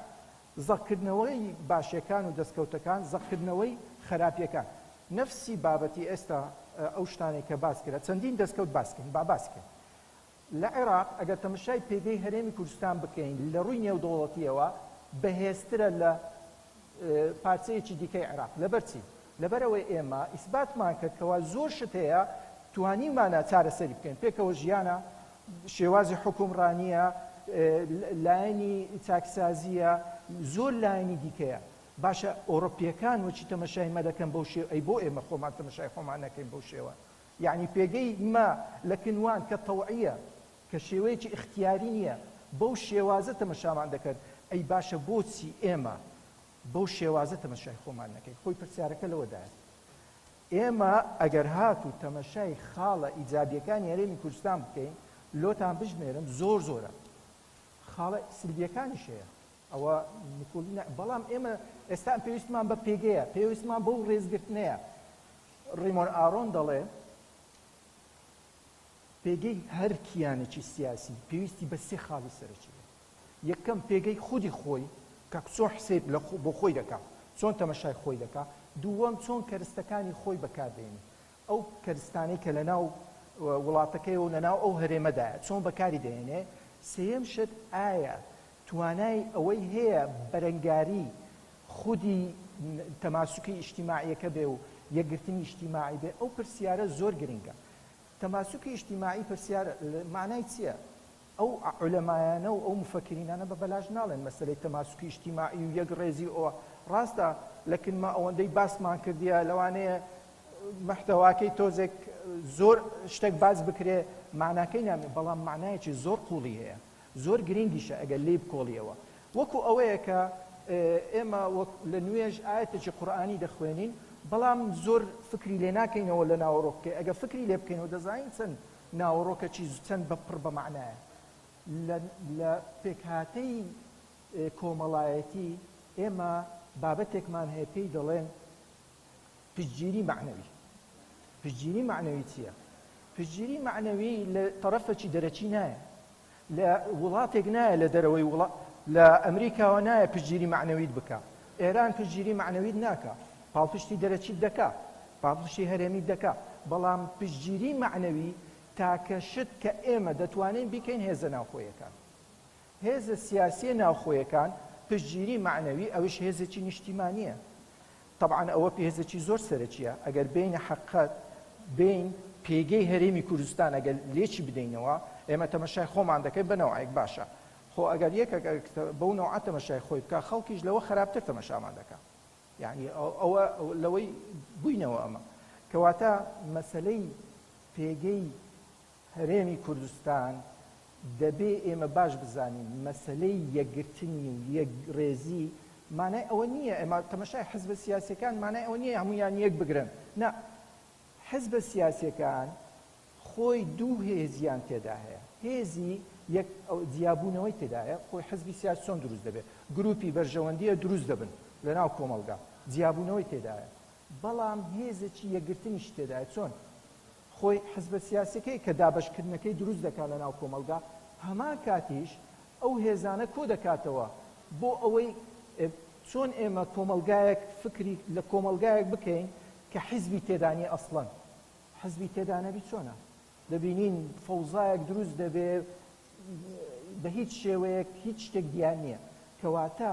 حزب مەبەستی تەنزیم مەبەستی حزب تەنزیمە تەنزیمی کۆمەلگای بەس ئەو فکرەی تەواوکەم میتۆدێکی زۆر جوانە بەکارێنا گەنجانە بوو فێری ئەم لاو ناکردبووی پێوە لە وەختەکە تاوی هەموو ڕۆکە و لەولا بوو بەس وەختەکە تاو بوو ئێستا مەجالێکی بەسیط بێڵە ڕەوچکە هەمماندوون هەم بەرەو کۆتایی ئەڕۆین لە خوێندنەوە بۆ خۆمە وەک پەرلەمانتار لە خوێندنەوەی هەردوو قسەکەیە ئەمە یەک جوملە بڵێم بە سیاسیەکانمان ئەو قسەی کە نێردەری نەتەوەی گرتوەکان کردی پێمان ئەڵێ مەترسی یان گەورەترین مەترسی لەسەر قەواری هەرێم کورد خۆیەتی یان سیاسەکان خۆیەتی ئێستا من مەجالێک ئێم ئەگەر پرسیار هەبێت ئەمەلخان فەرموو بەس تکایەکەم لەبەرەوەی بڕاعاتی خۆمان بکەین بەبێ شیکاری لەبەرەوەی هەم زۆرینەمان هەم سیاسین هەم ئەکادمین یانی شیکاری نایە پرسیارەکە ڕێک پێوەی و دەست خۆش دەستان خۆش بێ هەردوو بەڕێزان زۆر منهەجی قسەیان کرد من بەستەنها پرسیارێکم لا دروست بوو کە ئەو پرسیارە ببێتە بابەتی ئەوەی کە دراسە بکرێ بەڕاستی لە هەموو وڵاتانە کاتێکە قەیرانێکی سیاسی دروستە بێ یاخود شۆڕشێک سەرەڵەدا لە مەسلەی چین و توێژەکانە دروستەوێت کە چینی کرێکارانە جوتیارانە قوتابیان و خوێندکارانە مامۆستا بووبەکر شتێکی وت بوو بە پرسیار لە لای من ئەوەیە کە کوردستان ئەزمەی کرێکار و جوتیار و طبقەی خوێندکار و قوتابی نییە بەڵام کێشەی 2000 کەسێکی هەیە کەواتە پێویستە کاتی ئێمە دراسی ئەمە بکەین بزانین لە ئەسڵا دەبێ ئەوانەی کە چین و توێژەکانن کە ناعەدالەتی یان کەم و کوڕی هەیە کێشەکە ئەوە بێت بەس بۆچی ئەوەیانە چۆن دەتوانین معالەجەی ئەوە بکەین کە لە کاتی نانخواردنیش باسمان کرد سۆشیال میدیا یەکێکە لە ئاستەنگە گەورە و معاوقەکانی کە هاتوتە بەردەمی کۆمەلگەی کوردستان کە خەریکە نەک تەنها شیرازەی سیاسی بەڵکو و شیرازەی خێزان و تاک و هیچ بەهایەکی بۆ بەهاکان نەهێشتۆتەوە زۆر سپاس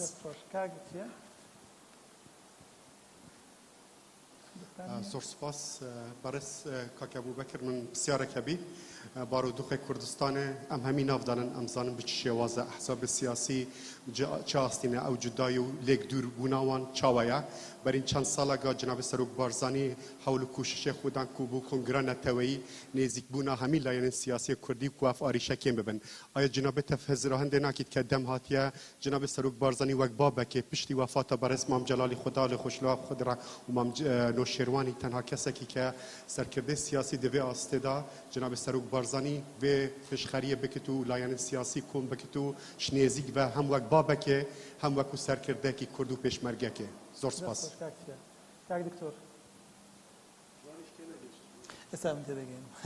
دەستان خۆش بێ بەڕێزان وڵات دوو خاڵ هەیە مێ ڕوونکردنەوەی لە سەردەمیەکیانەوەی کە کاکستان باسی کردوتی دیوارەکان بشکێنن بۆی کە خەڵک بێ بەشدار بێ ئەوە خۆی لە خۆیدا کاکستم ئەوەی کە ئێستا ئێمە کوردومان وەکو لەژنەی پەیوەندەکانی دەرەوە ڕۆندی کوردستانی خۆی لە خۆیدا میکانیزمێکە بۆی کە خەڵک بێنن لێرە ئەوەی کە باسمان کرد سەناعەتە ڕێی چۆن بژاردە دروستکەین چۆن ڕادروستکەین بیخەینە بەردەمی پەرلەمانتاران و پەڵوانی کوردستان و دەستەی سەرۆکات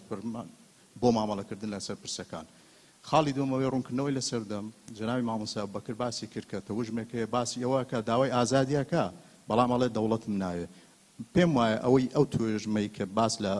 داوای ئازادیەکە لە مەفهوم و کۆنسپتی ئازادی نەگەیشتووە لەبەرەوەی ئازادی بۆ خۆی پێویستی بەوەی کە قەوارەیەک هەبێت چوارچەوەیەک بێت تایە موارەسە بکە ئەوە دەوڵەتە وەکو کیانێک ئازادیت بۆ دەسەبەرەکە پێغەمبەر درودی خوای لەسەر بێ حەدیثێکی هەیە من لا وەتەنە لەهو لا دینە لەهو ڕێک ئەوەیە ئەگە تۆ وەتەنت نەبێ واتە دینت نییە لەبەرەوەی ئەگەر زەمینێک نەبێ عیبادەتی خۆیاتیا بکەی ئەوە هەڵبەتە لە سپیس ئێر و لە بۆشایی ئاسمان نایە بۆیە ئەوە گرنگە ئەوەی کە داوای ئازادیەکە داوای ئەوە بکە کە هەرێمی کوردستان ببێ قەوارەیەکی سەربەخۆ یان لە سەروی فدرالیزمەوە بەدەست بێنێ دووبارە دەستان خۆش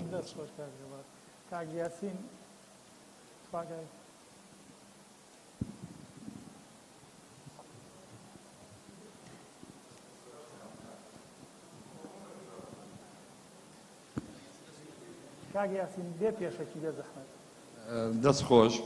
وڵای من لە قسەکانی مامۆستا ئەبووبەکر چەند تێبینیەکم هەیە پێشەچی ئایا ئەوەی تۆ باست کرد ئەو 15,000 کەسە مەقسەدی نییە یان نایکەن یان پێیان خۆش هەر کوردستان بەو فۆزاییدا بڕوە کە ئێستا ئێمە لێی دەترسین دوو من بەڕێی من وایە تاچی کورد بەعام لە ئەلفەوە تایە خۆی ناناسێ خۆی ناناسێ خوێنەوەی بۆ خۆی نییە وە جوانیشی لێ دەست داوە سوپاس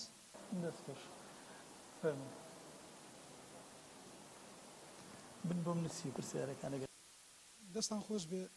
بەڕاستی بە شێوەیەکی من هەجی باسی بابەتەکانتان کرد من بەڕێزن مامۆستا ئەبوبەکر باسی کۆمەڵێک گرفتی کرد گرفتەکان باسی یەکێک لە گرفتەکانەوەی کرد کە 4 کەس 4 گەنج لە وڵاتە نابینی پێکەوە لەسەر کەیسێک پێکەوە کۆبنەوە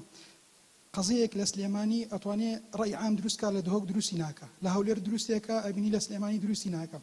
بەڕای من ئەمە ئەگەڕێتەوە مامۆستا ئەبوبەکریش باسی کرد بۆ ئەو بنیادە پەروەردەیی کە ئێمە لەسەری پەروەردە کراوین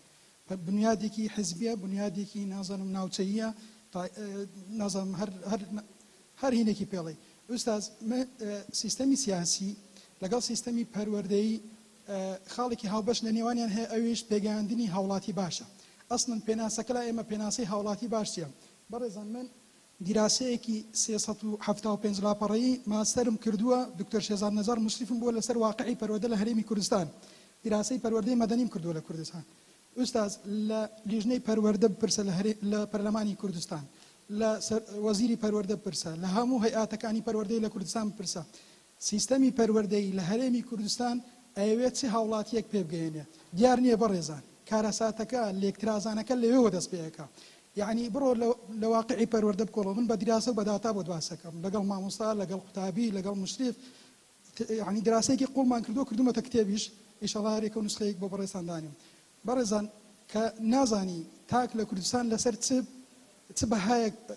پێگەێنرێ بەهای قومی لە پەروەردەیە وجودی نییە بەهای مەدەنی هیچ وجودی نییە من بە دراسە پێتاڵم بەها ئاینەکان زۆر وەلاوەنراوە بۆیە بەڕاستی پرسیارەکەم مامۆستا ئەبوبەکر ئەوەیە بۆ گۆڕانکاری و بۆ چاکسازی یاخود بۆ یەک ڕیزی لە پەروەردەوە دەست پێ بکەین یاخود لە نیزامی سیاسیەوە بێگومان ئێمە نیزامی سیاسی بە داینامۆی کۆی گشتی نظامەکانی تردانرێ کە ئیش بکە سیستەمەکانی تریشی شەکەن زۆر سواز دەستان خۆش بەسەرکەوتن حەزەکەی بە یەک دوو وەڵام وەربگرین بەسەرچاو مامۆستا وابزانم زۆرینەی پرسیارەکان یەک دوو وەڵامی پێویستە بە کورتی بۆی پرسیاری تریش هەیە من خۆم پێم وانە بوو تا کۆتایی بمێننەوە مادەم ماونەتەوە قسەکان زۆر هەڵەگرێ لەبەروی خەڵکی تریش قسە بکەن فەرموو وابزان بە بێمایکیشە بێتەوە تا دەستان کێشەی ئێمە لە هەرێمی کوردستانە کۆمەڵێک کێشەیە خێ وڵاتان و نەتەوەکانی تریان گرتووە ئێمە هیچ نیمە خەڵک گیری خواردووە بە دەست شەڕی سونە و شیعاوە ئێمە نیمە خەڵک گیری خواردووە بە دەست شەڕی نەتەوەیەتیەوە ئێمە نیمە خەڵک لە تونسا تونس کە چەند ساڵە خۆی بە عەلمانیە زانە شەڕی عەشیرەتی ڕوویدا لە ماوەیە نزیکەی 200 کەس کوژرا ئێمە شتی وامان لە کوردستانە نەماوە ئێمە کورد و کورد سیاسی کورد و کوردجار کێشەی کورد و کورد و سیاسی کورد و کورد بابێ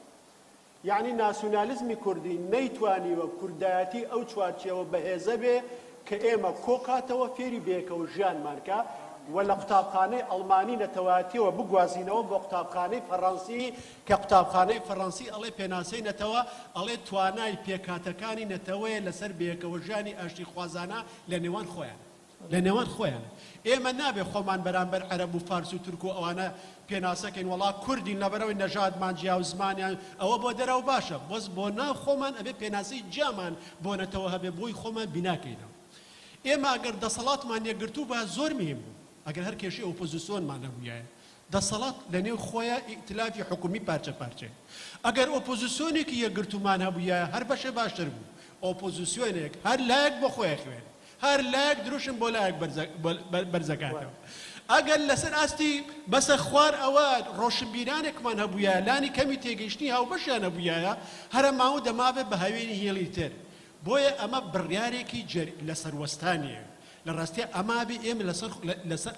ئەم پرسانە بوەستین بۆیە کێشە ئینا ئێمە شتی زۆر بەهێزمان هەیە لە هەرێمی کوردستانە شتی زۆر جوانمان هەیە لە هەرێمی کوردستانە بەس نابێ خۆمان بخڵەتێنین گرنتی ئێمە لەسەر چییە؟ لەسەر سێ چوار شتە جگە لە گرنتی ناوخۆمان کە گرنتە دەرەکیەکانیش لە ڕاستیە هەر بە گرنتی ناوخۆمان گرنتی دەستوری عێراقا کە ئەم هەرێمە تیا شەرعێتی وەرگرتووە کاکە دەستوری عێراق گرنتی مانەوەی تاسەری هەیە بەخوانیەتی گرنتی بارودۆخی عێراقا کە ئەگەر دۆخەکە بەرەو خراپتر بچێ یا بەرەو باشتر بچێ هەردووکیان هەڕەشن لەسەر هەرێمی کوردستان ئایا گرنتی ئەو هەیە عێراق دانە ڕوخەیە بەهێزتر نەبێتەوە بەم جۆرەشتانە نەوڵا گرنتی ئەوەشمانی گرنتی ئەوەیە هەر ئەکتەرێکی نادەوڵەتی وەکو هەرێمی کوردستان ئەبێ هێزێکی نێودەوڵەتی بیپارێزێ و لە دوای 2007 هێزی نێودەوڵەتی ئەم هەرێمەی پاراز جانەکە ئینا جەنابی ڕاوێژکار وتی چوونە ناو هەولێر لە چوونە ناو کەرکووک ئاسانترە چوونە ناو هەولێر لە کارێک و ئیرادەیەکی ئیقلیمی هەیە ئێوێ دەسەڵاتێکی یەکگرتوو لە هەرێمی کوردستانە نەبێ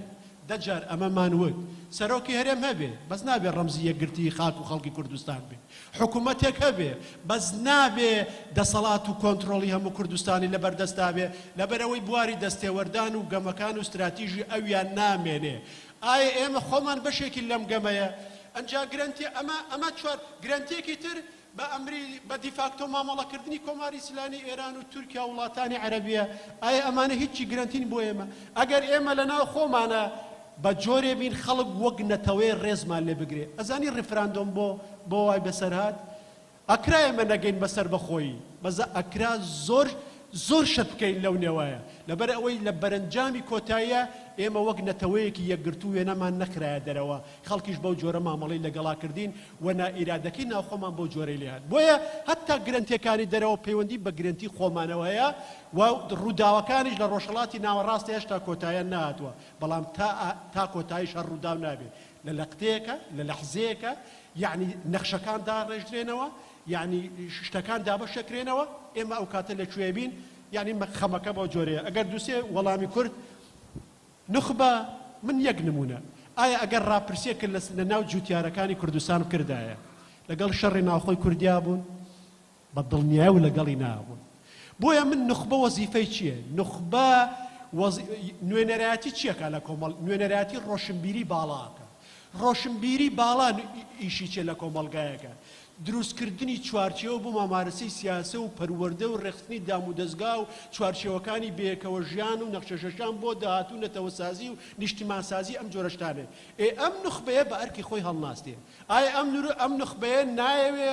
یا وایە یا هەوڵی نەداوە ئەمە ئەبێ لێ بکۆڵینەوە بزانین بە شێوەیەکی زانستی بەرەنجامەکەی کۆتایی چییە ئەم نخبەیە یەکگرتو نییە خاوەنی استراتیژ نییە خاوەنی دیدی هاوبەش نییە هێزەکان پەرتەوازن کاکە هێزی هەموو کرد بە یەکگرتووی ئەنجا لە بەرامبەر زل هێزەکانی ناوچەکەیە دنیایە کێشەی هەیە چ جای لەم هێزە دەی و پارچە پارچێکەی چ جای هەریەکە بەلایەکان بخوێنێ ئێمە پرسیاری حەقیقین لەبەردەم سەرکردەی حەقیقیە وابێ سەرکردەکان لە ڕاستی ئەم جۆرە چارەسارانە بدۆزنەوە کاتێک کێشەیەگە بێ ئەبێ کێشەکە لە گرژەکانی کەم کاتەوە سەرکردە کاتێک چوارچێوە نابێ ئەبێ چوارچێوەی بەیەکەوە ژیان دروستکە بۆی ئەم خەڵکە هەتایە بەیەکەوە نەبێ ئێمە هەندێک شۆڕشمان خەریکەوە کۆ ئەمریکای لاتینی لێدە هەتا هەر شۆڕش هەندێک کێشەشمان هەتا هەر کێشە هەر بەبێت چارەسەرمانەوە کە ئەنەما ئەو گوتارە خۆر هەڵات ناسیە بەسەر خۆمانە چەسپێنین کە ئەنەما جەوهەرێکی کوردی هەیە دش بە یەکبوون دش بە یەکگرتن دش بە کەڵەکەبوونی ئەزمونەکان هەمیشە ئاسۆمان ژیان و مێژوومانە بێ بە ئاسۆی بڕوا نابێ ئەزمون کەڵەکە ببێ بۆی ئیختراقی مێژووی دروستکە ئێمە ئەتوانین جیاواز بین بەڵامی تر بڕیارە گەورەکەیە دەستخۆش مامۆستا مەسەلێکی ئەڵمانی هەیە ئەڵێ هەموو شتێ لە کۆتاییە باشە بێت ئەگەر لای تۆ هێشتا باش نەبوویەوە کۆتایی نییە جا من پێم وایە ئەمە کۆتایی نییە بێت بە سەرەتایەک بەڕێزان سەرۆکایەتی پەرلەمان لێرن ئێستا ئەوەش خەڵکیش هەر لێرەیە ئەم قسانە هەمووی بۆ سیاسەکانە تەسەوور ناکەم بۆ ئەمە بێ هیواداری لە کۆتاییە باش بووی مەش کۆتایی ببینی زۆر سپاس بۆ هەموو لایەکتان دکتۆر ڕێبوار قسەی ئەخیری هەیە فەرمووی بەڕێزان زۆر خۆشحاڵین وەکو لژنەی پەیوەندەکانی دەرەوە ڕەوەندەی کوردستانی بەو ئێڤنتە گرنگە کە بۆ یەکەم جارە لە پەرلەمانی کوردستان ئەم جۆرە چاڵاکیانە بەخۆ بینێ ئەوە هەر بۆ خۆی میکانیزمێکە بۆی کە دیوارەکان بشکێنین خەڵک بەشداری پێ بکەین لە دروستکردنی ڕا لە گفتوگۆکان بۆ پەرلەمانی کوردستان ئێمە وەکو لژنەی پەیوەندیەکان بڕوایەکی قوڵمان بەوەی هەیە کە وەکو چۆن پۆست مۆدرنەکان باسیەوەکەن کە موسسات و ڕۆڵی موسسات ئیتر ئەبێ بەوە بێنابێ جیهازێکی بیرۆکراسی تەسک بەڕێوە بە بەڵکو ئەبێ شێوەی موسسات خەڵکتیا بەشدار بێ لە دروستکردنی قەرار ئەوەی کە ئێمە ئەمڕۆ کردمان ڕێک ئەوەیە کە پۆست مۆدرنستەکان باسەکەن ویستمانە خەڵکێکی نوخبە شارەزایانی سیاسی خەڵکی خاوەن ئەزمموی سیاسی ئەکادمستەکان بەشدار بن لە دروستکردنی ڕا بەشدار بن لە دروستکردنی بژاردە بۆ پەرلەمانیستەکان سوپاسی ئێوە دەکەم سوپاسی پانێلیستەکانی بەر لەوەوە کەم قسەی زۆر باشتان کرد تەڕحی زۆر باشتان کرد ئێمەش لای خۆمانەوە بەڵێنتان بێنن ئەمە یەکەم جارە بەڵام دوجاریش نابێ هەوڵ دەدەین ئیشاءاللە لە بواری دیکەشە خەڵک بینین بەشداری بکەین بۆی کە ڕایەک دروستکەین و بژاردەیەک دروستکەین هەندێک سیاسات دروستکەین بتواری پەرلەمانی کوردستان مامەڵەیەکی تەندروست لەگەڵ پرسەکان کە دووبارە بەخێر بێن سەر و سەرچاوە